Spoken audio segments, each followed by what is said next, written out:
Donald Trump and Giorgia Meloni talked up the chances of a trade deal between the US and Europe as the Italian Prime Minister visited Washington.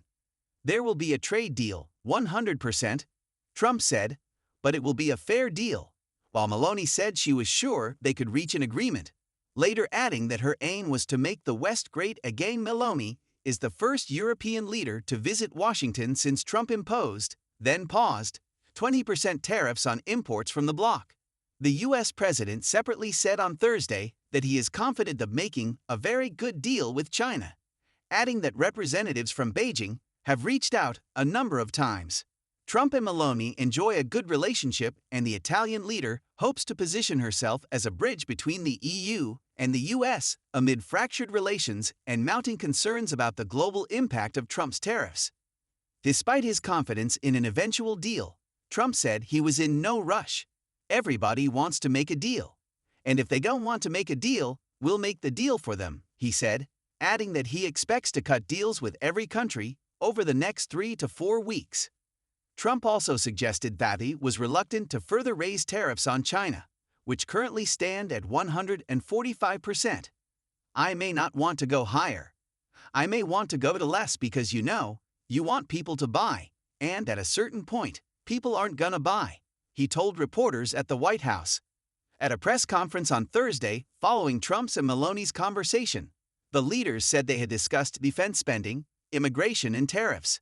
The atmosphere in the Oval Office appeared relaxed and good-natured, similar to the reception UK Prime Minister Keir Starmer received during his visit to the White House in February. However, Meloni's aides had described the visit as a commercial peace mission following Trump's decision to impose a 10% baseline tariff on almost all foreign imports to the USC, has strongly criticized the European Union on trade, claiming it was formed to screw the United States. A 20% retaliatory tariff on the EU has been temporarily suspended until July. Meloni previously called the tariffs absolutely wrong and said they would end up damaging the EU as much as the US. While she didn't score any tangible wins on tariffs during the meeting, she did convince Trump to accept an invitation to visit Rome, which she said would be an occasion for him to meet other European leaders. Given the fraught relations between the EU and the US, Meloni will likely chalk that up as a significant win, particularly if Trump agrees to meet the president of the European Commission, Ursula von der Leyen, during the visit. Meloni will return to Europe with stronger credentials as the so-called Trump whisperer, something that will be reinforced when she meets U.S. Vice President J.D. Vance in Rome tomorrow. The Italian leader was careful to praise Trump and align herself with the U.S. president's viewpoints. In her statement following the meeting, she criticized woke ideology and championed the war against illegal migration. The goal for me is to make the West great again, and I think we can do it together, she added. She also seized the opportunity to tout the work of her own government. I'm proud of sitting here as Prime Minister of an Italy that today has a very good situation, a stable country, a reliable country, Meloni said.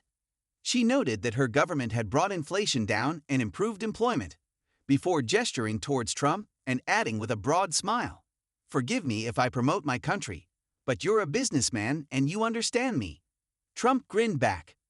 Meloni basked in the praise lavished on her by Trump, from compliments about her work as Prime Minister to gushing about her Italian-sounding beautiful. The U.S. president praised Meloni for taking a tough stance on immigration and said he wished more people were like her. Meloni said that change was happening, thanks to the example set by Italy, referring to yesterday's EU announcement on safe countries. It was only occasionally that she showed a tinge of irritation when asked about Italy's low defense spending. Meloni said that she expects Italy to announce at the next NATO meeting in June that her country would be able to meet the alliance's requirement that each member nation spends 2% of GDP on defense. Defense spending has been a key sticking point for Trump, with the U.S. leader repeatedly demanding that NATO allies increase spending. Italy is one of 8 countries that currently does not meet the 2% threshold, spending 1.49% on defense. Italian opposition leader Carlo Calenda said there had been 2 very positive outcomes from the visit, that Meloni stayed on track on Ukraine and managed to convince Trump to meet EU figures in Italy. Calenda said Meloni had gained credibility as a bridge between the US and the EU, but criticized her praise of Trump's fight on woke culture.